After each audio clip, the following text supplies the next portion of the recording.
Cash One Pawn, Missoula's #1 pawn shop. You want money? We got money. You need money? We got money. We're cash. Do yourself a favor and make Cash One Pawn part of your online shopping habits. Cash One Pawn has an awesome online inventory, everything from firearms to power tools to speaker equipment to jewelry. Visit Cash One Pawn today. Cash One Pawn. 8720 Roller Coaster Road, CashOnePawn.com. Well, hard to believe, but football less than a month away as we sit here talking today. We're welcoming in one of our football experts, Sam Herder of Hero Sports, joining us here on Nuanez Now, ESPN Radio, as well as SkylineSportsMT.com. Sam, since the last time you talked to you, you got married. Congratulations. How's it going? Busy summer for you.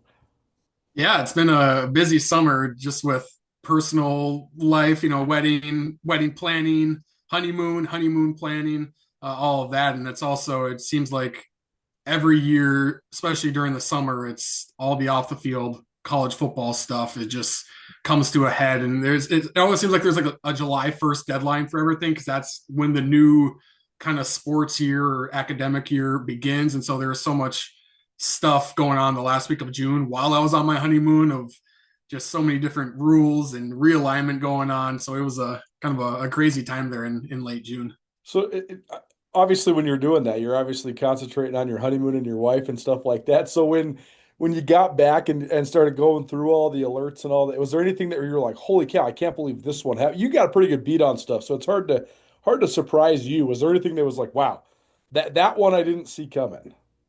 Yeah, so what I did during the honeymoon is I didn't tweet at all. I think I tweeted actually like a couple of times while I was at the pool, like holding up a cocktail or something, just to brag or whatever, that I was right. In Hawaii. But I wasn't like fully involved with the college football conversation, just because you tweet something and then get some retweets, it gets some replies, and then you have to check out what the replies say and reply to them. And so I was kind of paying attention to things from afar, like every a little after supper time, I would kind of just catch up on Twitter, just to see what was going on, because I knew there was a ton that was going to be going on. And I made a checklist of like all the stuff that was going on, and I still have it. I mean, Sac State, they get denied. Their FBS waiver gets denied. FCS moves fully to 12 games. The Big Sky added 2 members. The UAC kind of formed fully, rebranded the WAC to the UAC. Texas State went to the Pac-12. LA Tech went to the Sun Belt. There's a bunch of teams deciding to opt in at the last minute. So it was just so I didn't feel too far behind when I got back to reality. I was kind of making a checklist of all the things that was going on. But I wasn't like fully immersed in, the conversations and the opinions that were going on as all of these news briefs were kind of hitting the Twitter machine. Well, House settlement's been through, I guess, passed for the last several weeks, and we've seen the dominoes fall for that. Teams, or I guess schools opting in or opting out. Broadly, though, do you feel like this is a benefit or a detriment to the FCS? Because I do think that this is not the same world that so many other of most of these college football writers that are covering the big leagues are talking about a different type of house settlement, right? They're talking about all these schools can fund the $21 million, and how are they going to manage the third-party NIL to stack on top of that? What's everybody's payroll going to be once you bring all the funds together? That's hardly anybody, if anybody, in the FCS. So do you feel like this is a good thing for the FCS, or how do you feel just about the overall impact on the subdivision? Yeah, I think the biggest impact potentially is just scholarships, because with the revenue sharing, that's kind of the first thing that people talk about is the revenue sharing. But with the $20.5 million cap on that's all Power 4 schools, right? Even some Power 4 schools, they're gonna try to revenue share $20.5 million, but they're gonna take that money, from elsewhere. There's already you hear a lot of stories like the University of Minnesota in my backyard. It kind of didn't line up very well, where they decide we're going to opt into the house settlement. I guess Minnesota has to, because they're a Power 4 program, and all of them have to opt into the settlement. But we're going to pay the full $20.5 million revenue share. At the same time, a story came out that they're going to charge each student like $200 more per semester, and that money goes into the athletic department. And so it's one of those things where it's like athletic departments are now sharing money directly with players, and they're also asking other students to pay more money each month to go into, kind of the athletic department. So it's kind of students paying other students, and that just, that kind of has a negative overall, viewpoint. But when it comes to the FCS, yeah, some schools might revenue share a little bit. Maybe it's $1 million, maybe it's a couple $1 million, but when you spread that out over your entire football team, and some of that goes to men's basketball and women's basketball, like it's not going to be a whole lot of money being shared. And how many of these FCS level schools and even G5 schools can afford to revenue share that much more money? It's not like they have $1 million they can just slide from here to here, because then you're taking $1 million away from something that was also valuable. So to me, it's more about scholarships. There is no longer scholarship limits. Even in the FCS, people, kind of have a hard time understanding that the 63 scholarship limit no longer applies to the FCS unless a conference sets their own scholarship limit. I know the SoCon and the Big Sky both kept their scholarship cap at 63, but all the other conferences didn't set a cap. The Valley didn't, the Southland didn't, CAA didn't. And so theoretically, South Dakota State could be playing with 85 football scholarships next year. Montana State would only be at 63, and these are still equivalency scholarships, so partial scholarships. That's a massive advantage for South Dakota State. But again, scholarships are expensive, and unlike revenue sharing, scholarships do fall under Title IX. And so if you add 22, 30 more football scholarships, you have to add that on the women's side. That's millions of dollars. And so I don't think a lot of FCS level schools are going to add that much more scholarships just because the money isn't there. And so it's one of those things where I don't think fans or media are really going to notice much when it comes to the house settlement, who's opting in, who's opting out. I feel like part of it is just an image sort of thing. Like if, let's say every Dakota school except for NDSU opted in, NDSU opted out, is NDSU going to fall behind by that much? Probably not. But on the recruiting trail, the perception is South Dakota State, North Dakota, oh, they opted in. They're revenue sharing. NDSU, you're not. Like, what's wrong with you? Why aren't you doing that? And so I feel like half of it is just a perception thing where I think was it like 90 some FCS schools opted in, the other 30 opted out. Like the 30 that opted out, I don't know if they're necessarily going to fall behind, except for on the recruiting trail when recruits are looking at them like, why aren't you guys opting in? Are you not taking athletics seriously? So I think it could be more of an image thing on teams that opt in versus opting out. Sam Herder, Hero Sports, joining us here on Nuanez now, as well as the Big Sky Breakdown podcast series. The scholarship limit part, though, when it comes to the leagues enacting a scholarship cap like the Big Sky and the SoCon has done, don't you think that's a primary motivator for Sac State to leave the league? Because I've been thinking about this.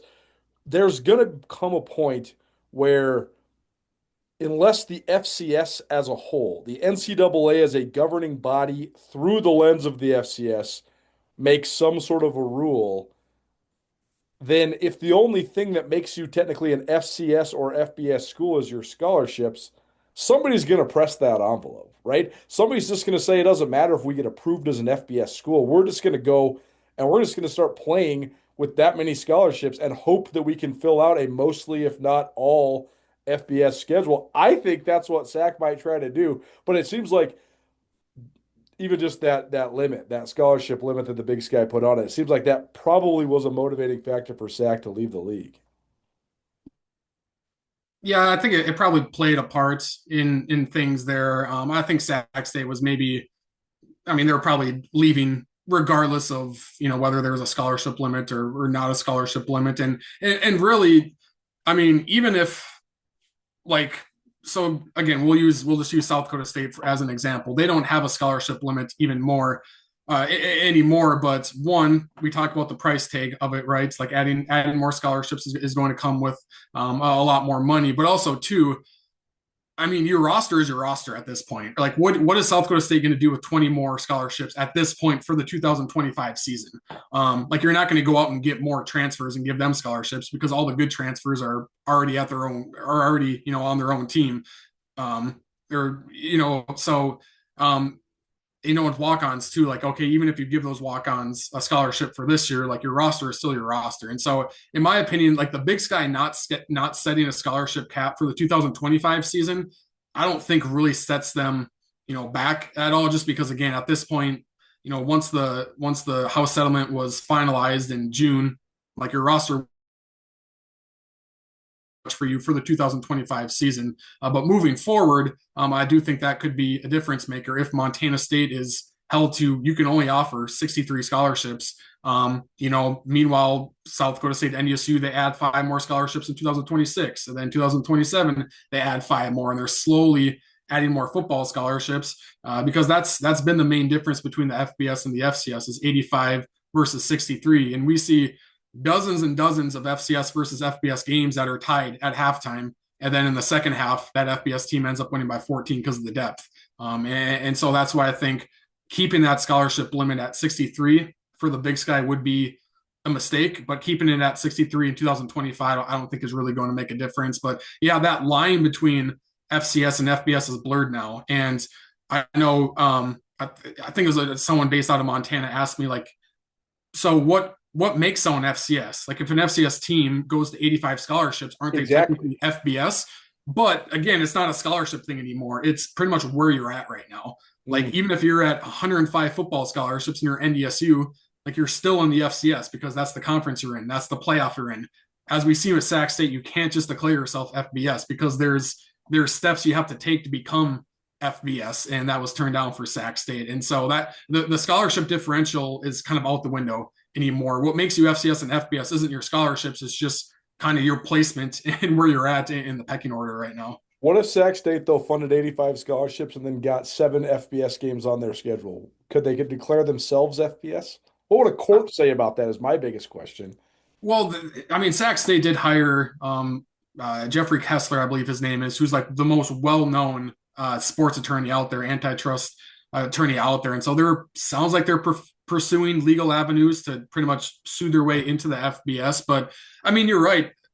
Sac State is heading for independence in 2026, whether they're FBS independent or FCS independent, we'll see, but it's going to be one of those because it doesn't sound like Conference USA is adding. The Mountain West and the Pac-12 don't have any interest in adding Sacramento State. Like, I don't see Sac State joining the UAC, as a football-only member. I just don't see them doing that. And, it's interesting because I shared the report that, they're leaving the Big Sky, and for football, they're going to be an independent. Whether it's FCS or FBS, they'll be independent in 2026. And, their president, Dr. Luke Wood, DM'd me. He said, we have no plans to be FCS independent. We're still full steam ahead of being FBS independent. And at this point, this was before the D1 Council made a decision. And I said, what's your backup plan if the D1 Council says no? And his response was just, we're hoping they say yes.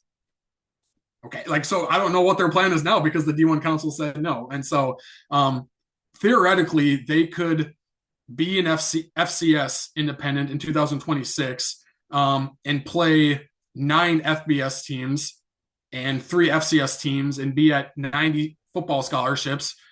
They can call themselves FBS if they want to, but officially they're still an FCS member. So I maybe that's semantics at that point. But if you do that route, what are you playing for? Right. If you win those FBS games, yeah, you're in the FCS playoffs. If you lose those FBS games, you can't play in bowl games. And so I don't know. I think they're kind of stuck in no man's land and on what they're trying to do next year. Yeah, that's interesting. See, that was the other thought I had is if they were to somehow figure out, this is not realistic for 26, obviously, but in 27 or 28, they could figure out a way to play, let's say, 10 FBS games. And let's say they won 6 or 7 of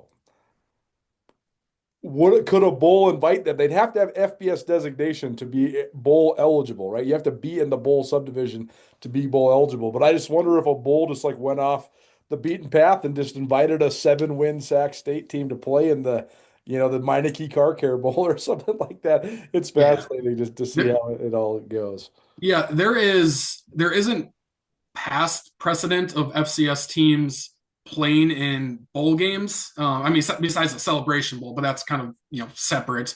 Sure. But there has been a couple of stories of FCS teams trying to get into FBS bowl games. I remember a few years ago, when Deion Sanders was at Jackson State, and he was saying, and this was when the FBS didn't have enough 6 or 7 win teams, and so they needed to make some loopholes to pretty much fill out their number of bowl games. And I remember Deion Sanders said, well, why can't Jackson State fill one of those bowl games? Why can't we play in a bowl game? And the response was like, well, that's not really how it works. And then his response was, well, why not? Like, make it work. Why not? And so that ended up not working out, obviously. But I mean, I'm pretty sure too, in 2006 or seven, when NDSU was playoff ineligible, as they were transitioning into the FCS, and they were like 10-1. I think like NDSU either tried or was being considered for an FBS bowl game, because they were saying like, "Hey, we're a good football team. We're not eligible for the FCS playoffs. Like, why can't we play in a bowl game?" And again, that didn't work out either. And so, for your Sacramento State example, like maybe they can try to push for one, but to me, I think there's a lot of political pushback on Sac State right now. I think while a lot of people, if you give them truth serum, will say, "Hey, they're being aggressive. This is what they want. They're pushing for it. Good for them." I also think they would say how they're going about it, and how provocative they are going about it has rubbed a lot of people the wrong way, both in the FCS and FBS.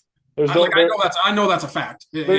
Absolutely. I mean, we just got back from the Big Sky kickoff, and there was 11 teams there, and then Sac. Like it was very clear that all the coach, I mean, like the coach's picture, they made Brendan Marion stand all the way over on the side, and like, there was just a very distinct vibe that everybody in the league was like, "Well, we are in the conference, and you said you don't want to be in the conference, so see you guys later." Like it was pretty clear. You could feel it in the energy, and then you double down with the fact that I don't know why, because nobody had the answer to this, but they wore cowboy hats, which has been like Montana State's thing for the last couple of years. See all these Sac State guys rolling around in their cowboy hats, which was just so bizarre. Anyways, I think that's a Brendan Marion thing. That's kind of I can't remember. He's told the story before on a show. I can't remember exactly what the story was, but like he wears a cowboy hat, like that's his look. And so the players, it sounded like they wore them too, just to kind of like follow in that image. And so there is a story behind it on why he wears cowboy hats. I just can't remember specifically what is behind that story. Join Town Pump's Pump It Up Rewards Plus program and never pay full price for fuel again. Save 5 cents on every gallon every day at any Town Pump across Montana. Plus, earn and redeem points on your favorite in-store items to get free stuff with our clubs. Stop in and pick up a rewards card. Download the Pump It Up Rewards Plus app today. Or visit townpump.com/rewards to register and start saving. Town Pump. Right down the road. Pump it up. Oh, yeah. Big Sky Breakdown, proudly presented by the Bobcat Collective at Montana State. The Bobcat Collective is the NIL collective that serves Montana State University student athletes. The collective has partnered with Montana State to connect fans, alumni, businesses, and local nonprofits with Montana State student athletes. Opportunities through the collective allow student athletes to earn compensation while serving the greater Montana State University community. Sign up now for memberships and enjoy automatic entry into raffles for free tickets while supporting the bright minds at Montana State. They have multiple different membership tiers, and you can also be a one-time supporter, and you can also business partner or corporate supporter. Visit bobcatcollective.com for more. No doubt. Well, Nuanez now ESPN Radio, as well as the Big Sky Breakdown podcast series. Sam Herder joining us. He is the senior FCS analyst for Hero Sports, herosports.com. We've spent so much time talking about Sac State, but I just can't not. It's just so fascinating to me. But that said, back from the Big Sky kickoff, and I actually thought it was really interesting to be in that room around all those coaches that aren't Brendan Marion. Brendan Marion is doing this in a very new age level, in a very new age fashion, using the portal, maximizing the portal. It's almost like primetime light, right? He's almost taking like the Deion Sanders model and applying it to Sac State. But I thought it was so interesting because I expected a lot of coaches there to be excited about the upcoming season, but also surly sort of about the state of affairs in the FCS right now, with how many teams. I mean, basically all the good teams, and some of even the bad teams got players poached right off of them by FBSs, and there's so much roster turnover for everybody. There's hardly any returners in the league. You looked around the Big Sky room, and there was about 5 dudes who had been like established stars in the conference that were there representing their schools. Everybody else is an up-and-comer or a complete unknown when it came to the player representatives there. That said, I actually got this crazy vibe from all the coaches that they are also excited because I think they think that it's an even playing field. Oh, hey, you got 50 new guys too? Let's roll. Like, who can get their team to come together fastest? Like, whose stuff is the best and whose culture is the best? We're about to find out. Let's see. So I thought that was really, really interesting. Compare and contrast that to the Missouri Valley, because I know you were there at Missouri Valley Media Days. What was sort of the overall vibe there? It's interesting you said that. And I think you said that on your show too earlier this week about how stressful it is to be a head football coach in today's day and age. Yet there was kind of this exuberance and like high energy and optimism. And I felt the same way in the Missouri Valley Football Conference Media Day in Sioux Falls. And a lot of the coaches did mention, like, this is the preseason, like media days, it's talking season, like everyone's optimistic. We're all talking about how in shape we are and how good we look and the talent we have. But, it did seem like there was, some energy, in the room as well. Like even some coaches that you wouldn't expect, like Tim Polasek, NDSU, high energy guy. We expected that. Dan Jackson is energetic and personable as it gets for South Dakota State. We expected that. But like Doug Phillips, Youngstown State, like that's a job that has a demanding fan base. And they haven't hit, those expectations in recent years for Youngstown State. And I mean, he was, incredibly optimistic and incredibly energetic. Even Jody Wright from Murray State, like talking to him, I'm like, this guy's fun. Like, I would love to have a beer with this guy. Like, he's funny, he's quick-witted, he's energetic. He's in a good mood, and like, he's the head coach at Murray State. Like, how is Murray State ever going to catch up and be a winner in the Missouri Valley Football Conference? And so I do think, while it is stressful to be a head coach these days, especially when there's so much uncertainty still, it seems like there is somewhat of a light at the end of the tunnel, especially with this House settlement, especially with some stuff going on in DC where maybe they can get some parameters around college football. And, even some of the players I talked to said, like, yeah, we love the player freedom. We love the ability to make money, but at the same time, like there are some bad characters out there that causes a lot of commotion, and third parties come in, and we do need some sort of regulation just to protect us as players. And, one thing I asked the coaches was, is the House settlement, could that potentially create more parity in the FCS, or could it widen the gap even more? And most of the coaches said they think it's going to create more parity. I think one reason why is I think some schools had a hard time getting their NIL collective going.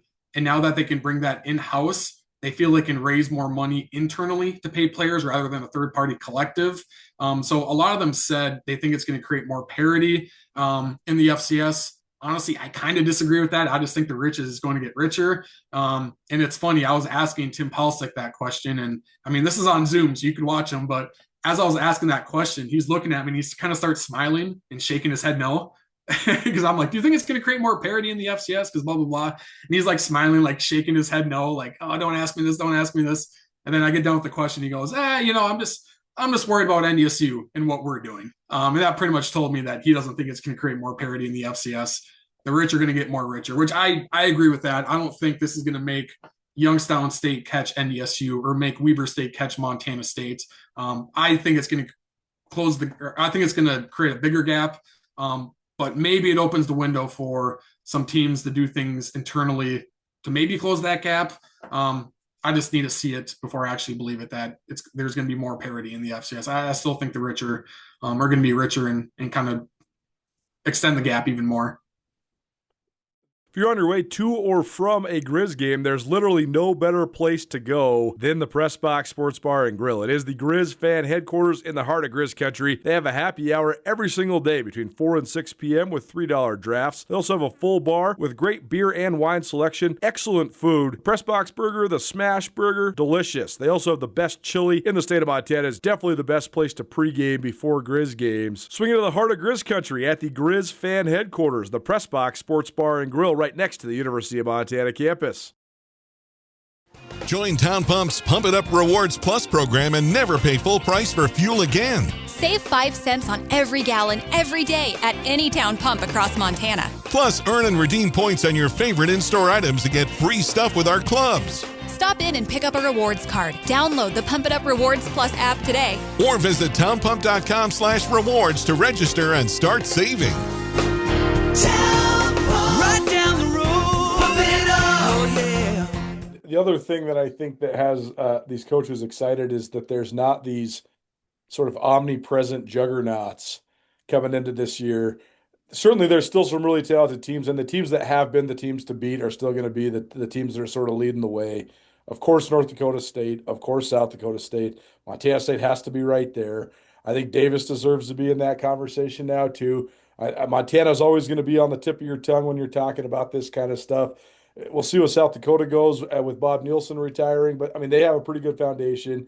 But there aren't these teams with 40 plus seniors or, superstar 4-year, 5-year starters at quarterback, So I think that's the other thing is you're not sitting there in July saying, man, how are we ever going to beat Montana State? Like a lot of teams were saying last year. How are we ever going to stack up with NDSU when you got, 4-year starter Cam Miller running the show?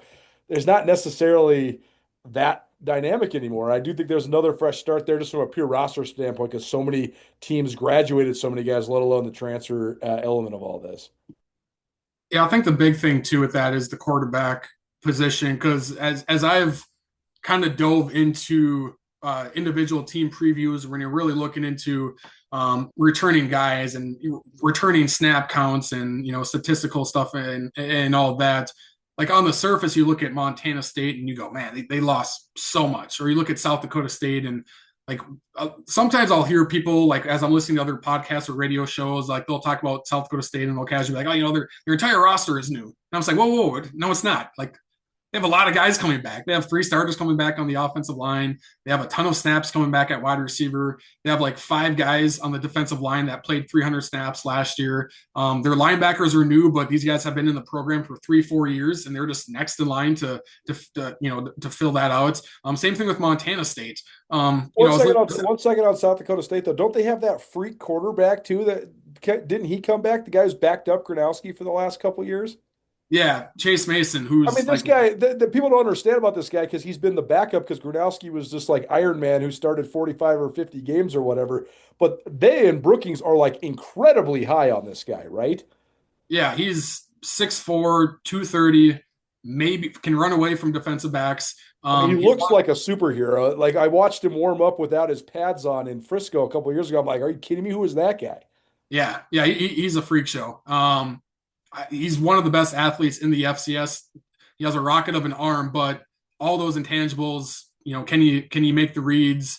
Can he feel the pressure? Can he protect himself? Those are the big question marks with him. But I mean, he's got the speed, he's got the arm strength. I mean, he's got a rocket arm, but it's just kind of those intangibles. And Chase Mason he's one of the best athletes to come out of South Dakota. And he started his college career as a baseball player at Nebraska. And the thought on him was this guy's going to be an MLB player. But he just loved football that much that he transferred out of Nebraska, that baseball program, and then ended up at South Dakota State. And he's been the backup to Gronowski for the last 2 or 3 years. And so they were really high on him. And that's just another piece to the puzzle as well for South Dakota State. And, going back to, what I was saying with like Montana State, I was listening to a radio show yesterday and Montana State got decimated on the offensive line. And I was like, they have like three guys coming back with great starting experience and a 4th guy. Cedric Jefferson, right? Like he started 2 games or 1 or 2 games last year as I want to say a freshman. And so I just think a lot of people look at like big names that transfer out of South Dakota State or Montana State and then the senior class as well and just say like that's gonna be a whole new roster. But when you really dig into the teams, football is a game of depth and Montana State rotated a lot. And so even though technically they don't have a bunch of technically returning starters, here or there, they still bring guys that play just as many reps as the starters. And so that's why I think going back to the coaches, maybe they see these quarterbacks leaving and they see these senior classes leaving and go, all right, this is our chance to catch NDSU or South Dakota State or Montana State again. And I'm someone that champions wanting there to be more parity in the FCS and wanting different representatives in the title game from different regions. But until someone actually closes that gap on these top 3 teams, like I'm just going to come to the assumption of they're going to be there, at the end because they've shown the ability to reload and they have so much depth that even if South Dakota State doesn't have any returning starters at linebacker, they're still going to have 3 guys that played a lot of snaps in previous years that are just ready to step into those roles. Well, there's also just the dynamic of they are linebackers at South Dakota State, so they are inherently going to be better at linebacker than most of the guys that play in the FCS. It's the same thing with NDSU along the offensive line forever. I mean, you can lose Cody Mock or Dylan Radunes or whoever, and guess who's waiting in the wings? Gray Zabel. You know what I mean? Like the next guy is there too, right? That's why Montana State, there has been a lot made on the outside of the Big Sky level about their roster overturn in general, but specifically the offensive line with Connor Moore transferring to Michigan State and Marcus Weir graduating, et cetera, et cetera. But they've already done this 3 times under Brent Vegan. Like they already graduated this whole stud line from the 21 team that went to the national championship, remade it. I mean, they moved Weir from defensive line to offensive line, and he became one of the best players in the country. Basically, not quite overnight, but like basically in one off season. So that's the thing is they've done this before. They already lost a whole slew of transfers 2 off seasons ago, replaced those guys seamlessly. So they have the proof in concept of being able to move forward. And then that brings me to the last team I want to talk about is Montana, because you used to be able to say exactly what I just said about the South Dakota State linebackers. You used to be able to say that about Montana at all 3 levels of their defense. Doesn't matter who they are. They're playing defense for the Grizz. They're going to be ready to roll. They're going to be nationally elite type of talent. That just wasn't the case last year, and it was striking to watch Montana have massive struggles defensively for the first half of the year. They adjusted some stuff schematically. They figured out a way to sort of stem the tide and not get washed over by the flood, but it was still nowhere close to the standard that they've had for so long, particularly the years that Bobby Hauck is the head coach. Now they're revamping it again with another gigantic slew of transfers. I mean, that defense is expected to have basically nothing but new faces on the 2 deep. So we were talking about this on the way back from the Big Sky kickoff, Sam. If this works, is this the greatest example of this working? Is there any other teams over the last handful of years during this transfer portal era that have brought in this many transfers this 2 years in a row and had it work at an incredibly high level? And if so, who might that comparison be? Who are the Grizz trying to be the next one of? I think like UIW might be an example of a team that brought in a lot of transfers, 1 year, and it kind of it elevated them pretty quickly. I want to say Abilene Christian last year as well brought in a good amount of transfers, running back, and their top wide receiver came in from the FBS, and they made a splash as well. But as far as 2 years in a row, it's tough. The one team that comes to mind is Missouri State, where I want to say 2021, they had a breakout year and made the playoffs for the second time, in a row, including the spring season, and that was kind of their first fall postseason appearance in like 30 plus years. In Missouri State in 2022, I might be getting these years off a little bit, but Missouri State in 2022 brought back like 8 offensive starters, 8 defensive starters, and they kind of doubled down and brought in like 20 FBS transfers. And this was after a breakout season. And so they were getting like top 10, potentially even top 5 love, because it was like they have all these returning starters coming back and they have like 20 plus FBS transfers coming back. Well, guess what happened? Those FBS transfers didn't mesh well with the returning starters. And once they suffered a couple of losses, it all kind of fell downhill from here. And that was one of the most talented teams to not make the playoffs as far back, as I can remember. And so for Montana, I think some of these transfers they brought in has been out of necessity, just because of, some of the gaps they have to fill. The thing with Montana is I think offensively, some of these guys can splash early. But, defensively with that system, and you've talked about this and can talk about it much better than I, just that system and how complicated it is. Sometimes it is hard to kind of pick up. And so like I look at Montana, and I think Elijah Tolbert, if things click for him, I think he could be 120 plus tackle guy in Montana's defense. Because I watched him play at Eastern Illinois. I'm like, this guy is freaking legit. Like, he's really, really good. And then you bring in Peyton Wing, who's a known commodity within the Big Sky Conference. I mean, he could also be another 80, 90 tackle guy, but it has to click for them. They have to be playing at 100% speed. And then Micah Harper as well. If he can stay healthy, like he was a splash player, I want to say as a freshman at BYU. If he can be healthy, he can also be a really, really good All-American level player. But how does that defense click? Can they play? Can they play at 100%? And so I do think the talent is there for Montana defensively. It's a lot of it is going to be new names. It's just how quickly they pick up. And then offensively, I think Montana has a chance to be good. I really like overall their experience they have on the offensive line. Obviously, really, really like the running back room as well, led by Eli Gilman. Quarterback, if they can settle on a guy, I think that would help a lot. But I think Montana can be set for a bounce back year, especially when you look at the schedule that the Grizz have. I think that sets up well for them to, push for a top 4 seed. And I mean, I don't know who's going into Missoula and winning, in December. And so I think things do set up well for the Grizz. But I'll say, one last time, it's just how things mesh defensively is really going to determine how good of a football team they are. He's Sam Herder. You can find his fine work at herosports.com. You can check him out here pretty often now that football season is upon us. Sam, appreciate the time today, man. Thanks so much for hanging out, and best of luck with the rest of the summer. But we'll be in touch soon, and thanks for being here today. All right. Sounds good. Thank you.